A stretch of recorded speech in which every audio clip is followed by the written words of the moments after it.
All right. Hello, ladies and gentlemen. All right. So we're on to day two of circle proofs. All right. Now we're going to just talk about proving triangles congruent using now this whole set of circle concepts that can be found in that textbook. Hopefully, you all found your textbook.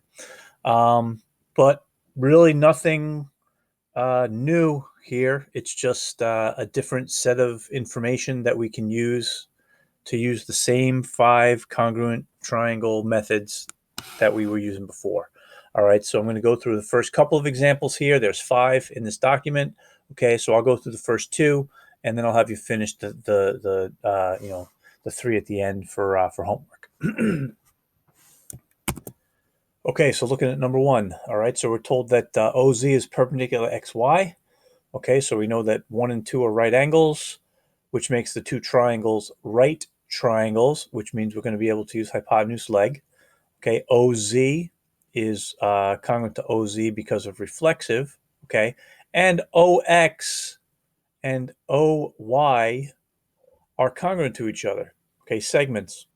Okay, because all radii of a circle are congruent. Okay, that's one that you'll probably see pretty frequently. All radii of a circle are congruent. All right, so I've got the two triangles congruent by HL, hypotenuse leg.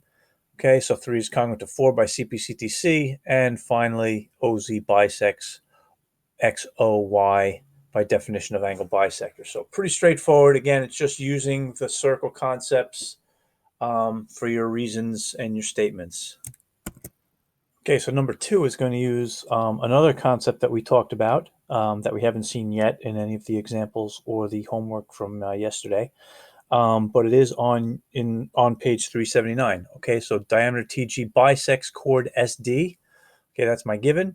Okay, arc SG is congruent to arc DG. Okay, take a look at the diagram. Okay, when a diameter bisects a chord, which is our given, it bisects the chord, its arcs. I bolded its arcs because that's what's happening here in this particular step.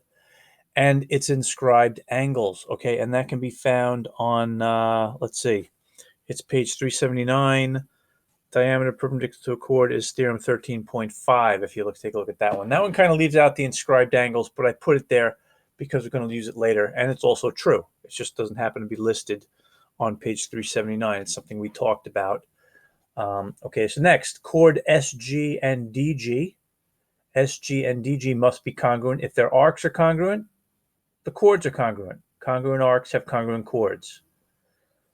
So angle 1 is congruent to angle 2. When a diameter bisects a chord, it bisects the chord, its arcs, and its inscribed angles. So the chord is SD. Its inscribed angle is SGD at the bottom. Okay, so that gets bisected by that diameter if it's perpendicular to the chord SD.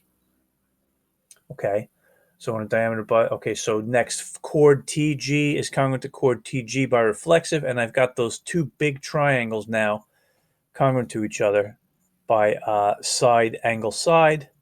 Okay, and that was really all that I needed to prove. But getting those two angles, numbers 1 and 2, congruent to each other, because that particular theorem goes both ways. Okay, so you can finish numbers 3, 4, and 5 for homework, and I will see you next time.